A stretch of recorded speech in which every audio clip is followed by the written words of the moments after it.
Beta Airina Rutine.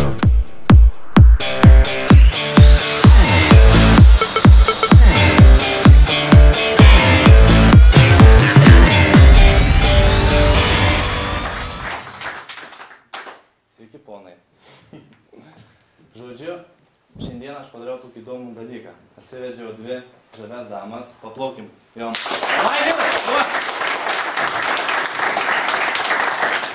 Ir aš padarysiu tokią diskusiją. Kiekvienas jūsų užduos jums labiausiai rūpimą klausimą jom, o jos atsakys. Ok? Tai pradėsim seminarą. Tinka? Labai keista, bet tai padarysim. Gerai, kaip tavo vardas yra? Tomai, sveikas. Sveikas. Ateik. Padarysim, jo. Žodžiu, kas tave labiausiai domina per pasimatymą? Kur 10 moterų, kiek susitinka moterų išėjti su savimi pasimatymą? Čia be jokių vyriškų sego, nudėkit į apačias. Sakykit, tiesiai šviesiai. Kiek? Viena. Viena, matot, viena iš 10. Kiek? Viena iš 10. Nemeluokit, Dariau, kiek? Iš 10? Nu, tarkim, žinai, kiek į tai? 5, Rozentalė Augustai. Labai dažnai man tiesiog parašydavo žinutę, kad tą valandą būk ten ir ten. Ir kaip pirmą kartą... Ir esminis dalykas, jau sakyse, nedega toks pasitikėjimas savimi kaip fizinių tipo moters. Emocinių tipo moteris orientuoja santykius.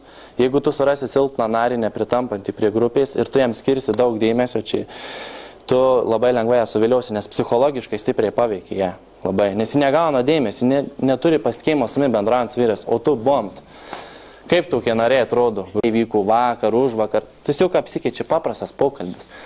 Ir tu sakai, pabūni maks 40 minučių ir sakai, o, važiuojam. Tu pasiėmi ją, kai tu prisukai ją, dešinioji ranka keliauja prie vedimo taško esančių, kur kaulas realiai.